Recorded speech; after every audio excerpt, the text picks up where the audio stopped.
Aujourd'hui, vous arrivez à Limoges et vous avez beaucoup de chance sur le passage de la flamme olympique ici à Limoges avec un relais dans la ville de 6 km, 4 passages avec l'allumage de la torche à 17h30 et l'allumage du chaudron à 19h.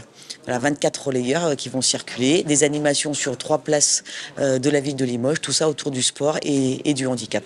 La flamme paralympique est gratuite. On a été assez dégourdi, j'avoue, sur le sujet, parce que la direction régionale jeunesse et sport nous octroyait aussi un financement pour tous les à côté, les animations et tout ça. Et en fait, on s'en sort bien à ce niveau-là. Nos agents ont travaillé depuis bien 6 mois sur le sujet. Franchement, ça représente toutes les valeurs déjà du sport que je pratique, le judo. Il y a plein de valeurs qu'on retrouve dans le sport paralympique et dans le sport olympique. Et donc voilà, ça représente aussi beaucoup de fierté. Et je me rends compte de plus en plus que j'ai été chanceux de porter cette flamme. Il n'y a pas de différence. Les athlètes, ils s'entraînent comme les athlètes olympiques. Ils s'entraînent bien et ils méritent tous.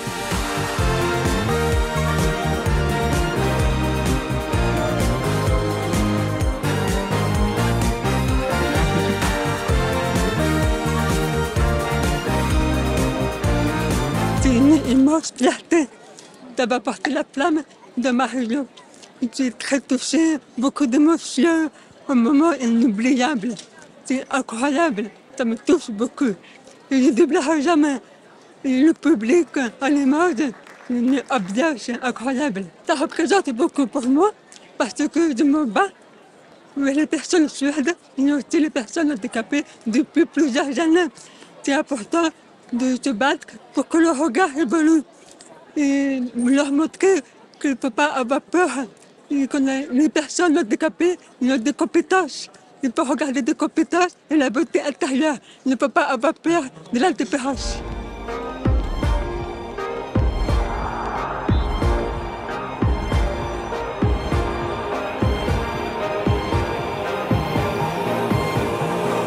Je trouve que ce que l'on vit, ce qu'on a vécu aujourd'hui, ce qu'on a vécu le mois dernier avec la flamme olympique aussi, c'est quelque chose d'assez unique, d'assez nouveau, avec une ferveur populaire, un engouement auquel je ne m'étais pas préparé. Donc pour moi, c'est une énorme surprise qui souligne un peu toute l'évolution des mentalités autour du sport, des Jeux olympiques en particulier et paralympiques. On ne parlait pas des Jeux paralympiques à l'époque. Aujourd'hui, on commence à en parler. Il y a des émissions entières, il y a des heures d'antenne qui sont attribuées, donc dédiées à ces Jeux paralympiques. Et puis, il y a une écoute, une audience qui est fabuleuse. C'est un visage de la société, tout simplement, à la diversité, avec cette volonté de s'adresser absolument à tout le monde, toute la population, quelle qu'elle soit. Il n'y a pas que les vedettes. Il y a aussi, comme vous l'avez dit, des gens qui œuvrent invisibles, mais tellement importants dans les associations, auprès de groupes de personnes déshéritées ou en situation de handicap. Donc c'est tout ça qui est important et c'est ce que représente le sport et les sports olympiques avec ces valeurs d'inclusion, ces valeurs de partage et cette volonté, ces valeurs d'humanité tout simplement.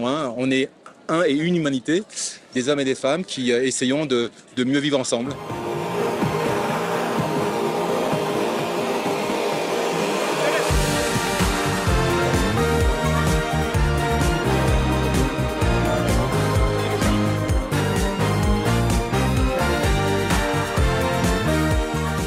Déjà expliquer aux enfants à l'école, il faut les sensibiliser qu'il ne faut pas avoir peur des personnes handicapées.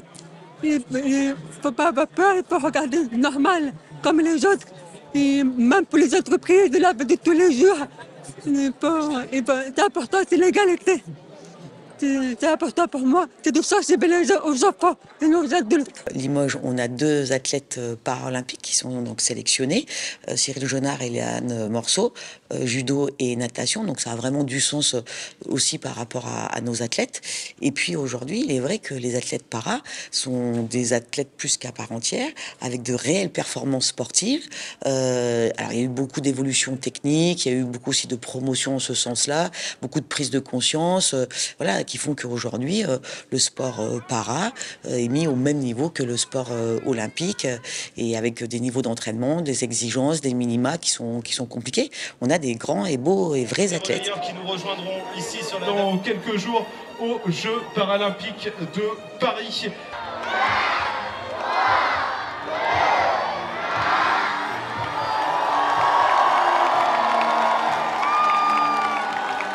Les Jeux Olympiques, les derniers, datent de 1924 et les Jeux Paras n'ont jamais eu lieu en France. Donc c'est un événement que je considère effectivement comme historique. Il faut que la jeune génération se rende compte de ça. Il ne faut pas banaliser. Ça a été quand même compliqué d'avoir cette flamme para-olympique. C'est un gros travail depuis un an pour mettre les choses en place avec les différents intervenants. Et puis voilà, on arrive, c'est le jour J. Et c'est beaucoup de fierté, beaucoup de bonheur. Et j'espère que les gens seront contents aussi d'avoir vu ça et en auront plein les yeux, quoi. On va dans le bon sens? J'en suis absolument certain.